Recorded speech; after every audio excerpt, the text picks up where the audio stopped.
Welcome to Love Heals Cancer and Zenonco.io. I am Justina from Zenonco.io. This is our cancer healing journey talks, where we invite speakers who have gone through cancer, maybe as a patient, caregivers, or survivors. These CHs are very close to our heart because many patients tell us that when they listen to others' journey, it inspires them. It helps them to boost their confidence and gives them hope that if others can successfully beat this disease, why can't they? So, thank you very much for joining for today's CHA talk. So, could you please introduce Yeah, yourself and tell us how it all began? sure. My name is Christine Moon, and I was diagnosed with aggressive HER2 positive breast cancer at the age of 38. I didn't have a family history, and I was the epitome of health for my entire life. Health and wellness, personal trainer, had been a vegetarian since 19, was a non smoker, nursed all four of my children. I had really done all of the things that were really, I thought, um, were in line with keeping my health and fitness ideal, right? But at 38, I felt a lump on the left breast. And I had been telling my doctors that summer that I was feeling really tired. And I couldn't figure out why. And their feedback was the year prior, 13 months prior, I had had brain and spinal surgery that was not due to cancer, but it was due to it's called Arnold-Chiari malformation, where the cerebellum begins to herniate and it tethered my spinal cord. And so I had had to relearn how to walk and talk because I was stuttering. I had an ataxic gait, foot drop, neuropathy. And it took over a year to relearn how to walk and talk and recover from the brain and spinal surgery. So at that time when I was complaining to the not complaining, but informing my doctors and a team of practitioners that I was feeling really tired, they were saying, well, it's probably because, you've really been going through a lot, and to be patient and that it could be okay. But I knew my intuition. I've always been very in tune with my body. And I knew that something was wrong because it was a different type of fatigue. Like it was a heavy weight. Like a lot of multiple sclerosis patients will describe it as like you feel like you have like 20 pounds on you. And I was having trouble like thinking clearly. I don't know if that's brain fog. What I know now what brain fog is from chemo, but at that time I just didn't feel very clear. I knew something was wrong, but I attributed it to my health of the brain, Arnold-Chiari malformation, and tethered spinal cord, and the recovery. So I let it go, and in October, I felt the lump, and I had never done a breast exam ever before. And I had gotten a flyer that was like, you need to do your breast exam. And I don't even know why I did it. I know that it was the universe aligning my pathway. But I felt the lump. My practitioner said, you're 38. Don't worry. You're young. You don't even have a family history. We don't even do mammograms until you're 40. Let's just keep an eye on it for a few months and make sure. So for 3 months, we waited and it never went away. So we ordered an ultrasound, a mammogram, and then an ultrasound. This is one of my advocacy platforms that is, they ordered the ultrasound on the wrong breast and they didn't weren't able to perform the procedure. So I had to go back a second time to go see my practitioner, advocate, can we redo the correct breast? A lot of people, I think, in my shoes maybe would have just kind of been like, I'm not even going to bother, right? But I knew something was wrong. And so I went back for my second ultrasound. They found the first tumor. And at that time, with that tumor, after they did the biopsy, they saw that it was HER2 positive, but it had not spread to the lymph nodes. So they were recommending just a lumpectomy. And that was the plan. But I knew from my brain and spinal surgery, because I had already been a patient at Mayo Clinic for my brain and spinal surgery, I knew that for cancer, I needed to get a second opinion from a larger hospital. Just a second opinion, treatment plan. And I'm really grateful that I did, because my advocacy for second opinions and advocating for your healthcare, it's one of my platforms. Because I did go to MD Anderson, that's in Houston, Texas, and I'm really lucky because they performed the ultrasound again and they found the second tumor. The second tumor was closer to the chest wall. They had better imaging, better radiologists, more experience. So I ended up having a double mastectomy. Within days later, I was traveling, right? Not even living in the city. I had a double mastectomy days later. I had the choice, double or single. I chose double. Would I do it again? Maybe not. I don't know, right? I debate with that, but I did choose the double mastectomy. I had the treatment was very intensive. They put me on a very high dose of chemotherapy, Taxotere, Herceptin, carboplatin, TCH. And TCH is the name of the regimen for the chemotherapy. But it's very aggressive because my cancer was aggressive and I was young, and they couldn't figure out why I had cancer. And they took me to genetics, couldn't really link anything together. And so I think they were just being overly cautious. But the TCH chemotherapy regimen was extremely damaging to my body. I immediately had neuropathy with burning pain the first treatment. Most patients may not get that or have it later, but it was because of my brain and spinal surgery before. I also lost all of my hair in the first treatment.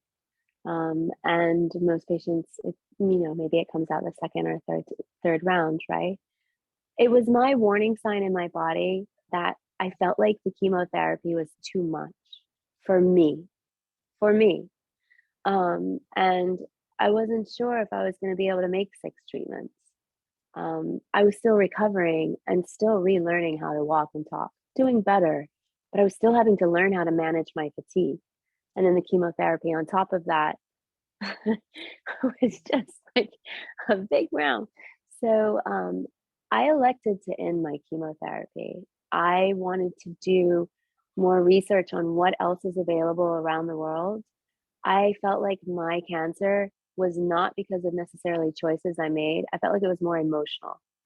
I felt like there was more of a holistic perspective, and that in order for me to heal, there was a much bigger journey for me than just taking the medication and hoping for the best.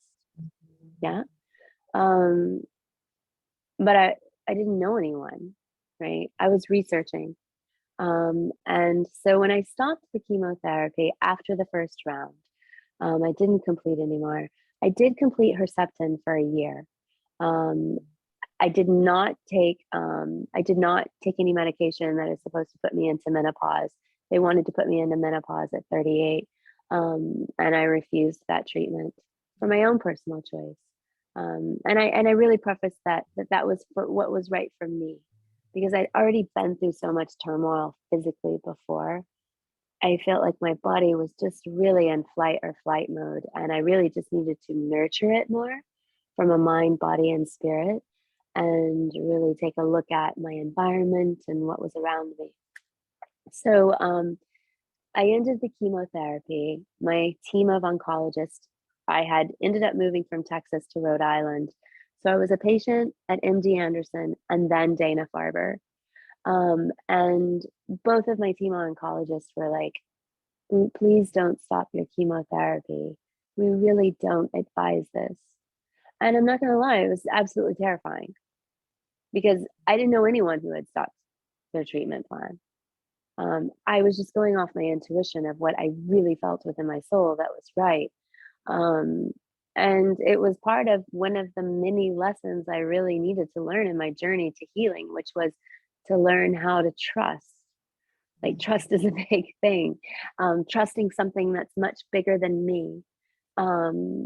Trusting that whatever is to come will come, and to honor this present moment and nurture myself in the present moment.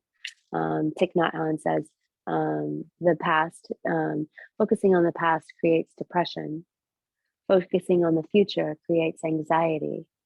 Focusing on the present moment creates peace. So I really held those words very close, and I need to start focusing on the present moment, because as a patient, we're constantly thinking of doctor's appointments and treatment plans and surgeries, and are we going to change, and second opinions, and I just was like, it's too much. Like, it's just too much. So the present moment was how I started changing my mindset. And long story short, um, 3 years later was diagnosed with celiac disease by the Mayo Clinic. I ended up having to go back to the Mayo Clinic, and they helped me. They helped me to figure out that the celiac disease was triggered, even though I tested negative for it. And it's important to know, but they were really finding that trauma on the body, whether it's physical stress, surgery, and chemotherapy, can turn on the celiac gene. So I have a very strict regimen: no gluten, no dairy. I only eat no more than 12 processed foods, but my norm is 10, right? I have 2 that every few months maybe I'll, add in. But it's not from being snotty or anything like that. Um, it is the only choice I do have in continuing, I believe, to live and keep my body and my immune system calm. That is the key that I found from the physical aspect, is understanding cancer in a different way. What caused the cancer? For me, I think it was emotional.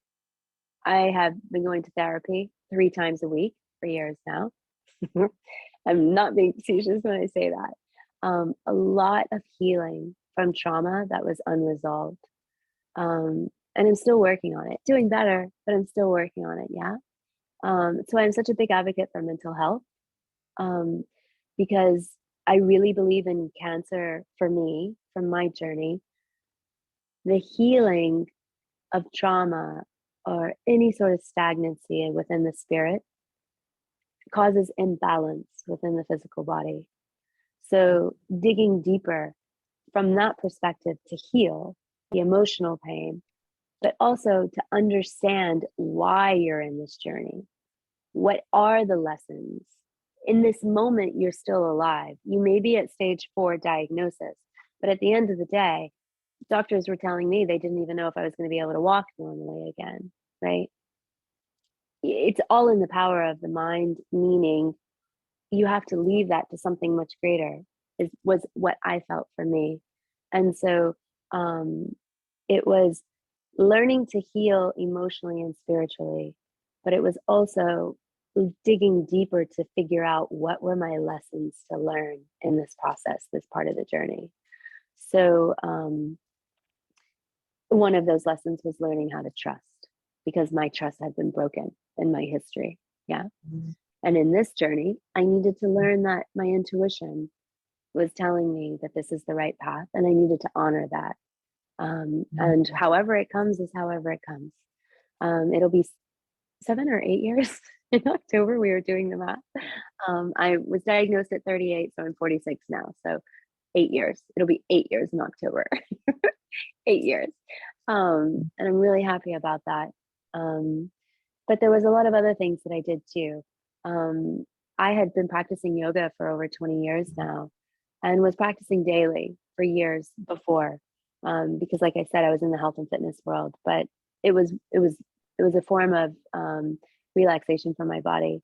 But when I got the cancer diagnosis and was relearning how to walk, yoga was very, very healing for me, especially yin yoga, because you hold the pose for 2 to 3 minutes along with your deep breathing. And that was just the right amount of movement that my body needed. Changing from one pose, holding it for those 2 or 3 minutes, allowing the body to rest, allowing to get the breath. And then from that point, moving on to the next pose. Yin yoga was very healing, and meditation is always a part of my daily practice. It's how I get my wisdom for where I need to be next. or what I'm supposed to do. It's the message that I receive. For me, meditation is not just quiet time. That's how I get my wisdom of where I need to be next. It's how I can quiet my mind and really listen. Um, but the other part is, and it sounds like a storybook, but it is the truth. Every day I would manifest, even after my cancer, I would manifest having the strength to be able to walk up. We have a mountain here in Hawaii called Coco Head, and it's over 1,000 steps. And I used to do that for part of my workout journey before I got sick.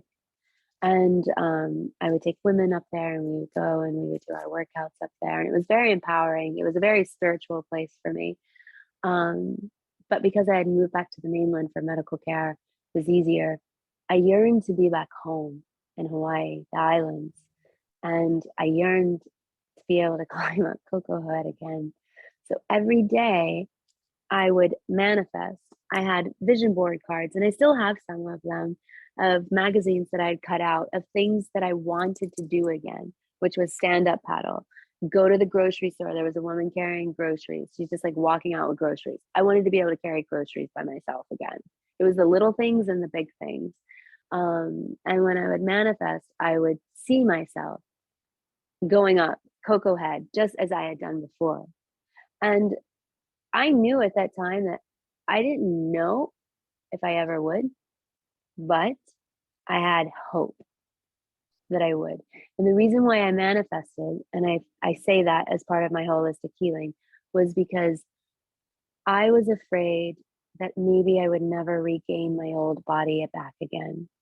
And while that's okay to welcome the new body, I didn't want to forget ever what I used to have, not only from a place of gratitude, but it was from a place of, if I forgot, maybe my body wouldn't get back to that place. So honestly, manifestation was a way for me not to forget, to remind myself, this is where you used to be. Let's do the best you can in this moment to get back there, but accept what you are in this moment. Yeah. I don't know if that balances out. I don't know if my words are clear. But I did Coco Head a year ago. This past October, I did Coco Head and I went all the way to the top. And I never would have thought that I could go all the way up to the top. And I mean, yeah, I got a little short of breath. It took me a lot longer. But I did it, and I did it all by myself. And I'm going to do it again this October. And it's going to be my annual thing of, it's really important to me to remind me where I used to be and where I have been. So yoga, meditation, lots of holistic therapy, finding a practitioner that I could trust and open up and release, finding a practitioner that doesn't offer labels and just medication, that encouraged me to trust and just communicate, learn how to, what I was feeling, put it into words. So I'd never put my experiences into words yet. And then nutrition. Nutrition's everything. I forage weekly. If you know me, I'm out foraging. Anyone who knows me knows Christine's probably got papaya, or Christine's probably got noni. You know what I mean? I really believe in growing your own food and foraging, using your homeland as your medicine. It is where you were born, it is where you're living, and to use that as your healing. The islands, mana, we say mana in Hawaiian, it means spirit. I know that the islands have helped to heal me, and I have nothing but gratitude. And that's why I always want to give back, because the islands have, the water for me is magnesium for my soul. I don't say that to be coy. I say it because water is very healing. I love to float and meditate in the water, or just float. And I know that that's been healing for me. Being out in nature at least every other day, being outside in the forest, being alone, being quiet, has been very impactful to my mental and physical health and healing. And finding my food or growing my food is just as equally important. I know where it comes from. So it's less westernized man-made foods, obviously, because I can't even have them, because even our packaging here in the States, most of it has gluten, unfortunately. Maybe the food's gluten-free, but our packaging has gluten. But learning how to listen to my body in the moment of what it's needing. Is it stress? Am I feeling anxiety and stress in my body? If I am, I need to assess it and change it. Yeah. If I'm working out, am I pushing myself too hard just because I just want to get a great workout in? Or am I working out because I'm actually nurturing my body and doing what it needs from me, as opposed to feeling like I need to have a schedule and keep up with the Joneses? Yeah. And yeah, I mean, there's so much more approaches in my holistic healing. I take noni every day. Noni. I forage for my noni and it tastes so yucky. I'm doing better. But noni, a very powerful food. My papaya seeds. I take 10 papaya seeds a day and I chew them with a tablespoon of honey. I believe that that has certainly had an improvement in my gut health and overall health. Spirulina, our Hawaiian spirulina, I take that every day to help me with my energy. Green tea, here and there, yeah. But so many of my foods, plants are medicine. So even when I had this cold last week, I was using vitamin C and zinc with elderberry, and I was foraging guava and noni to have extra. So for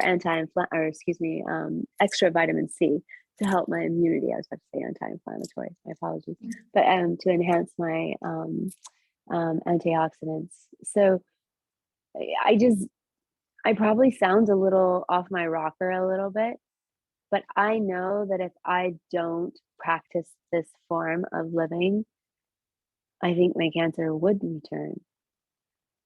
I've been blessed. I've been very lucky. I mean, I've been given, if I'm able to have till October and they find nothing, I will have had 8 years. And I don't take that for granted. I don't. And that's the beautiful gift of cancer, I think. And I hear that from a lot of people. And I'm not sure about your viewers. I would love to hear from them. But for me, cancer really has been, if you look at things in a different way, cancer for me has been a wonderful gift because I see things differently. I don't take life for granted anymore. I know my time may be more shortened. And so therefore I'm gonna live it the best I can. In every moment, I'm gonna do everything I can to live as long as I can. But I also know what it feels like to have your life and everything taken from you. And I feel like having those glasses has really been a gift because you get to see the world in a different way. You see the universe. Um, there is hope. My big platform is finding the treatment plans that are offered are just generalized. It's like when you go get your labs done. The lab reports are based on a general population. I feel like cancer treatment needs to be very individualized. So you really have to have the patient be willing to look at everything in their life, their environment, their emotional health, their childhood, what they're eating, how are they feeling? Are they happy? Are they doing the things that bring them great joy? And yes, Western medicine has its place in the world. I'm not advocating that it doesn't. It does, and it can be a great counterpart. And maybe I would have used it had I not had the brain and spinal surgery because it wouldn't have been so taxing on my body. Maybe my plan would have been different. Maybe I wouldn't have. I don't know. Um, but my biggest frustration is that most hospitals, at least in Western medicine, but really in general, when we don't look at things holistically, we're not healing. We're just fixing a potential portion of the problem. And that's why things continue to unfold. Um, so seeing cancer as a gift to have a second chance and to do a lot of healing and recovery so you can enjoy life more. It's all about how you think of things, I feel. But maybe I'm dreaming. It works for me. Yeah. Yeah. That was a So long I answer. no, you almost covered everything. And Sorry. I also totally agree with so Mhm. many points, as you said, manifesting and, having a insightful life, valuing every day and Yeah. thanking yourself, your body, your mind, both goes through so many things every day and, Yeah. valuing it every day. Yeah. Every day. And for me, I say every moment. And it's not realistic to say every moment, right? But what I mean by is a day for me sounds like a year to most. The moment is where I focus because I've learned for me, the moment is what I have to focus on because when I'm focusing on the day, I'm doing my checklist of what I feel that I need to do. But when I'm focusing on the moment, I'm actually listening to what my body is requesting from me or is giving me, or just communicating in different lights, right? So for my mindset, it really has to be in the moment, because the end of the day feels like a year. I don't know if that makes sense, yeah? But it helps me to understand more what what I feel like my body's needing. If I feel tired, um, like brain fog. I used to have brain fog, but that was from the gluten, believe it or not, and the dairy. Yeah, foods have a big key. And I'm not gonna, I mentioned, mental health, and maybe that was also the cause of my cancer. I'll never know the answer. I definitely know that it was an impact for sure. Um, but I also think that my foods were too. Even though I was a vegetarian since 19, lacto ovo, um, and at that time that would have been a great diet, right? But I was still eating a lot of processed soy, right? And that's not ideal. It's still processed, right? It's rethinking of plants as medicine. So when I eat now, if I'm having a little bit of indigestion, right, or I'm just not feeling very well, I go and grab mint or fresh rosemary and it goes straight on my dish. Like every time I'm eating something, I'm assessing how I've been feeling recently or in that moment, and what do I need to consume to nurture what may need to be fixed. And if I feel great, then I just put a medley of everything, right? But food for me when I'm eating really is, it's like when people are going to the medicine cabinet and you're thinking, do I take the Sudafed or the Tylenol? You know what I mean? I'm thinking like, do I need the rosemary or I just, food for me is life. Yeah. Um, and that's why I'm really excited. I'm going to be writing a chronic illness. It should be done by this fall, but I'm super excited. It's a cookbook for those who are chronically ill, along with mental health.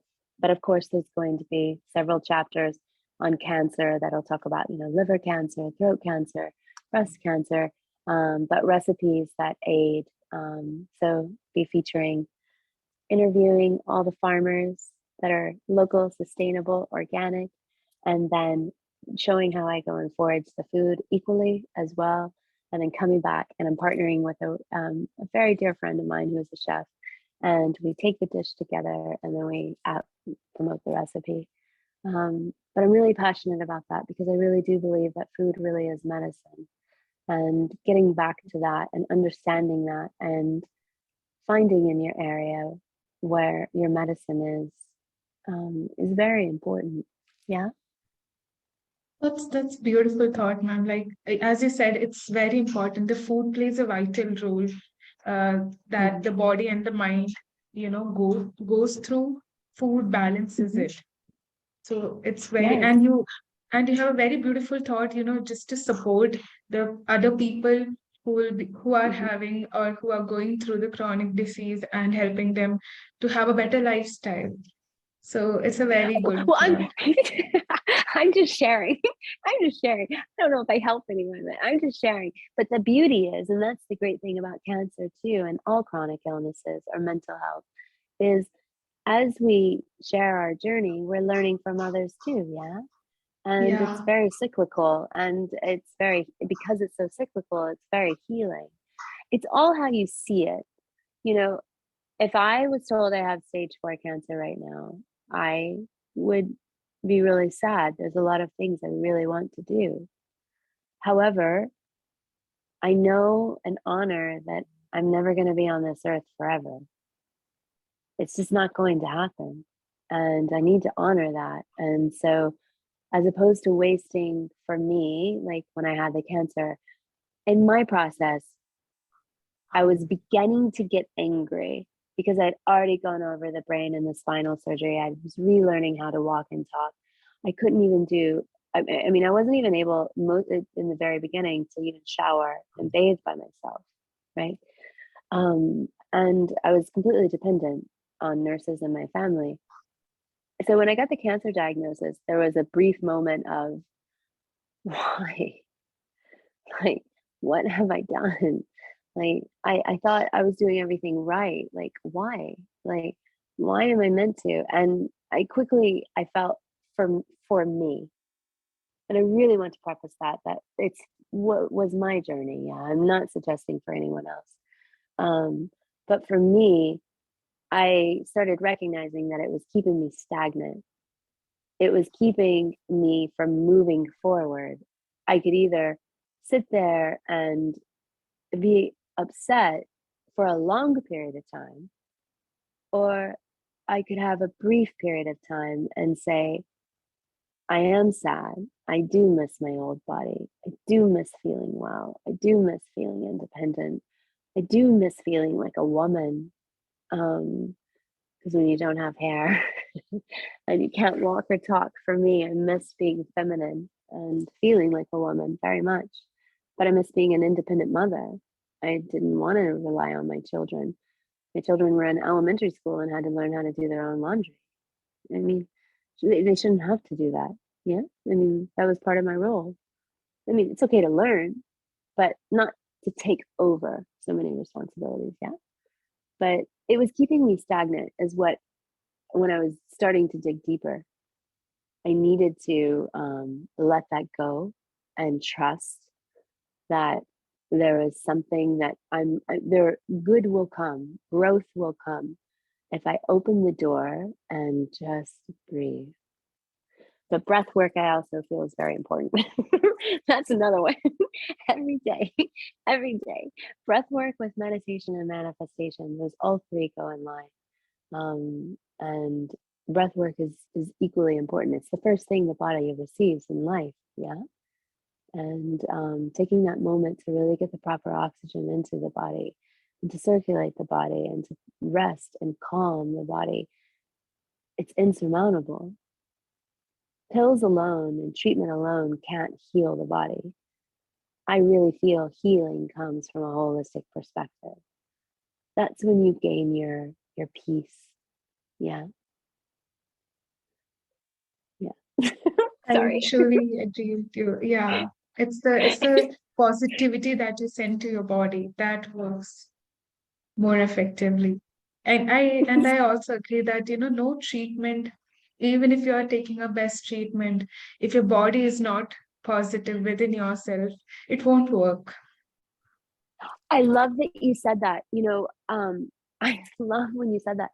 I wasn't able to verbalize it. I can verbalize it now, but you know, I grew up very meek and, from the South. I grew up in Nashville and, always doing what I was told as a Southern woman. And, you so for me to have a voice and advocacy in advocating for my healthcare and saying, I do respect and I appreciate your wisdom, but I want to try something different, right?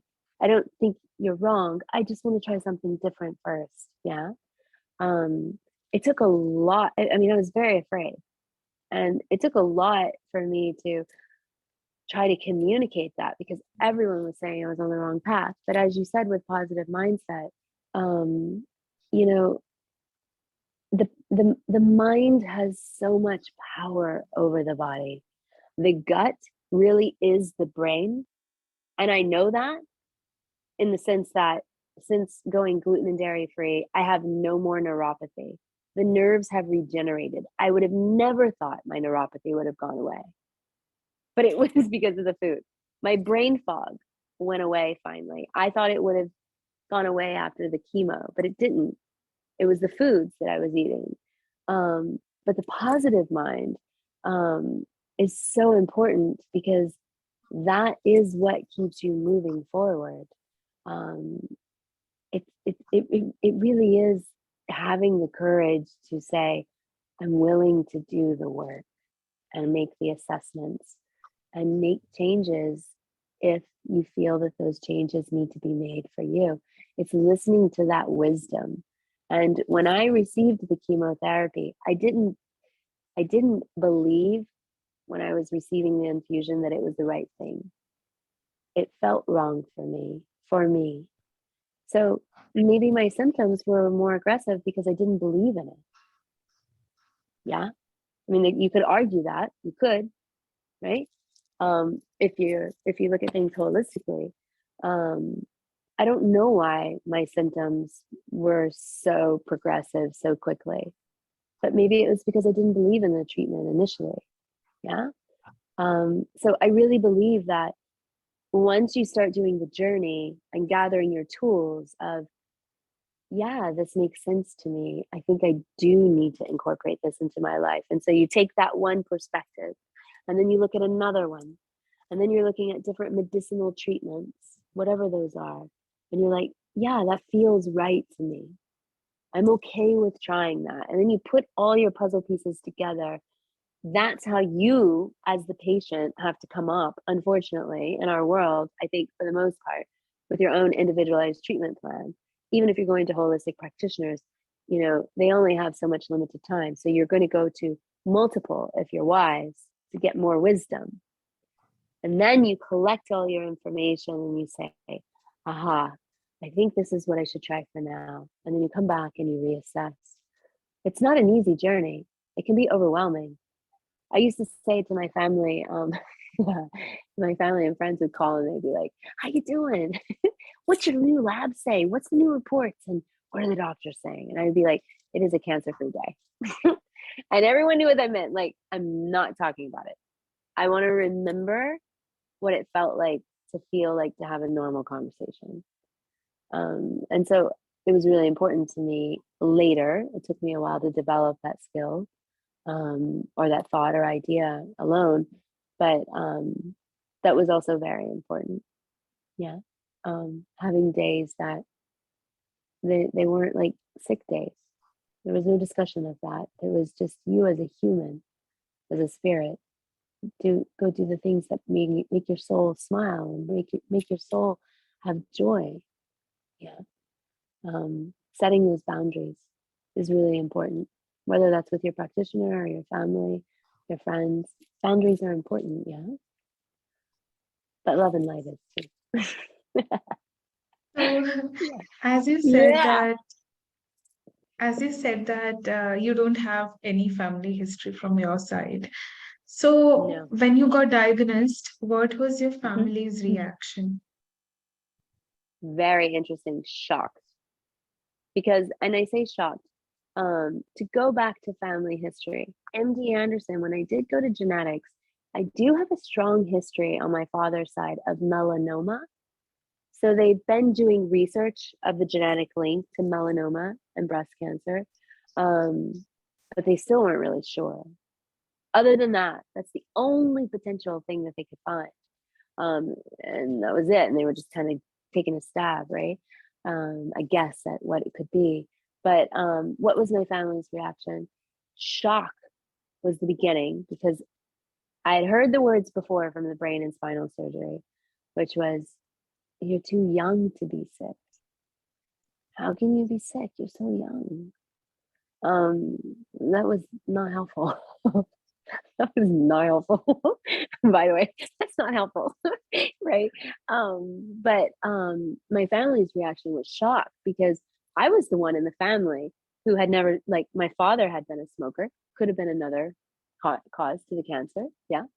But I never had smoked.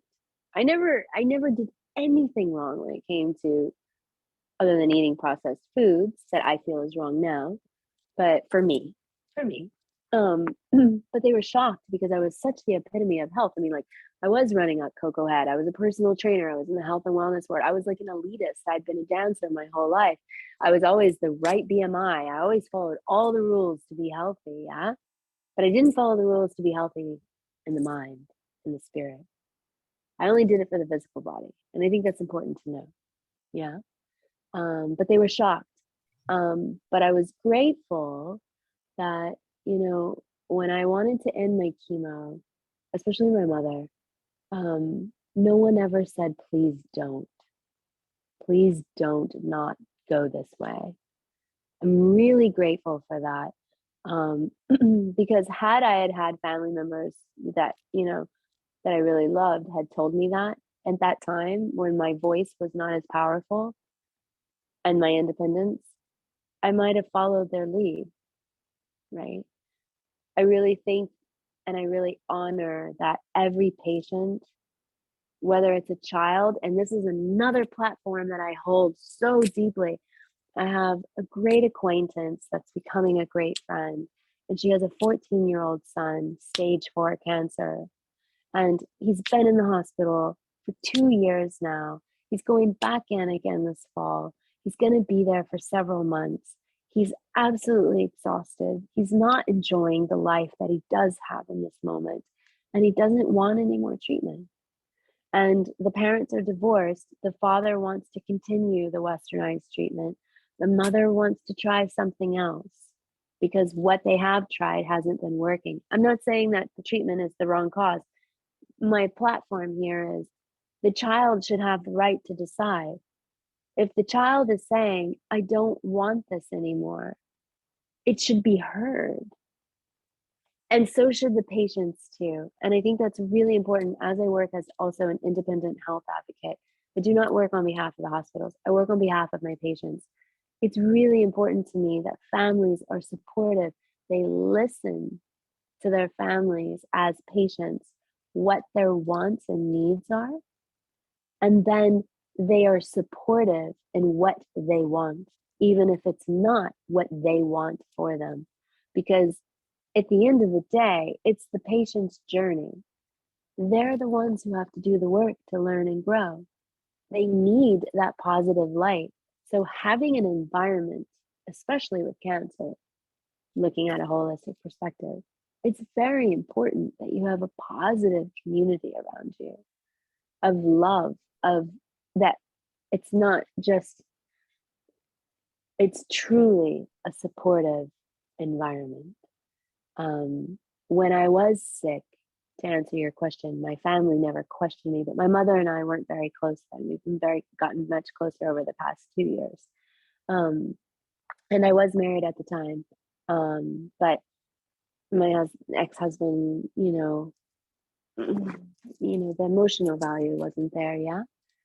Cancer patients need that emotional support. There's a nurturing that needs to be given in caregiving.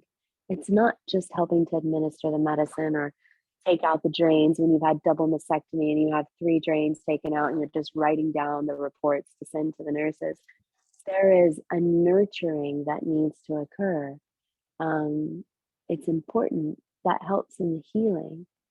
But to answer your question, I'm very blessed that no one said, Christine, you're absolutely lost your mark, or what are you doing? Everyone said, no one said no. Everyone let me make my own mind up. And I'm very grateful for that.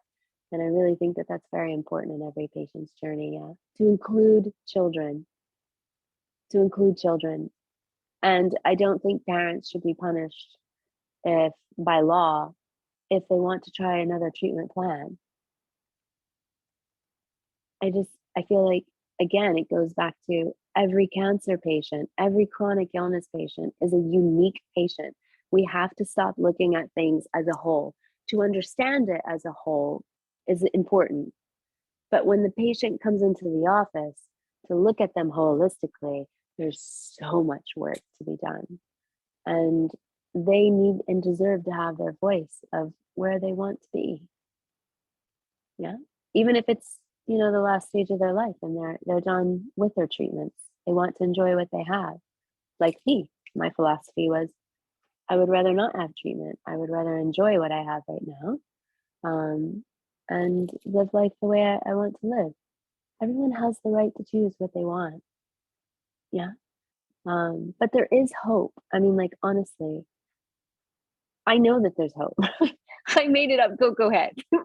Like, I made it up. Go ahead. I never, if you saw videos of me, like, with an intoxicate and like, stuttering, that one word would take like minutes to get out. You'd be like, where did she come from? Like, where did this go? you know? So I know that I have gratitude for something much bigger than me, but there is hope. Like, if you're willing to do the work and look at yourself in a holistic perspective and do the research of what feels right for you and your treatment plan, there is hope. And there's resources out there. Yeah, there is. Like you. Yeah. I definitely agree with you that one should always have hope within themselves and the people who are Mhm, working for you, and also have mhm. faith that you can overcome it no matter what. And the support Yeah. from the family and your loved ones. That's the most important, essence of this journey. Yeah. So, Yeah. uh, one message that you want to give to the caregivers and patients who are listening to you? Mm. Wow. Okay. For the caregivers first would be allow the patients to have their voice. Let them be empowered. Offer skills of help as an independent health advocate. Often suggest like offering help to relieve them from trying to cure the cure, right? So when they're at a doctor's appointment, maybe you're making a voice recording of the doctor's appointment so they can go back and really listen to the appointment multiple times, and they can just send that to family members. Um, Caregivers being supportive throughout the journey is really important. Helping in the nutrition because you don't have the energy, helping in the emotional healing. If there's been trauma or lack of relationship, working on mending that to bring peace to the patient, um, and just providing a positive light around them, honoring when you don't feel that way, but not staying there long. Like, creating an environment that's healing is very important. But for the patients, it's advocacy. Use your voice. If something doesn't feel like it fits and sits well with you, change it. Don't be afraid. Be open minded. Seek multiple opinions. There's nothing wrong. It does take time, but it's worth it and invaluable. It's saved me 3 times in my life just by getting multiple doctor's appointments and saying, do you agree? Would you use the same treatment plan? How would you do this surgery differently? Would you do the same? Gathering all that information and putting it in one consolidated area is very invaluable. Um, I would also tell my patients to really look at cancer from a holistic perspective and to understand that it's not just the medicine from me and my place. Take a look at your life and see where maybe there are things that could be added or taken away from. Look at things holistically that may be helpful in the healing, and to never, ever, ever give up hope. Like, it's okay to honor that you miss what you don't have right now that you used to. That's okay. But don't give up hope that things can get better, because they can. you just have to be willing to not, like me, I had to not be willing to be stubborn, right? I had to be willing to welcome change, not be afraid, and to trust. Dig deeper, really. So maybe the final words are dig deeper. Dig deeper in cancer. It's not just the diagnosis, it really is the holistic package. Yeah. With That's a multiple beautiful. opinions. Multiple opinions. Sorry. I get really excited about that because it really did save my life. So, you know, yeah, yeah. So as you And said, there are so many. Did I cut you? no. Mm-mm, Okay. mm-mm, So as you said, that there were so many healings, so many changes that happened throughout the journey, and it's still mhm, going on. The better version is yet to come mhm, because you are mhm. progressing each and every day. So to sum up, Absolutely. as you said that this cancer journey was a blessing to you, so to value your Hmm. life. Yes. Uh, if you want to sum up this Hmm. journey in one sentence, what would it be? Oh, to sum up the entire healing process in one sentence, I'm grateful. I am I am deep, hard to say, but I'm really deeply grateful that I experienced what I experienced because now I have much more clarity and peace.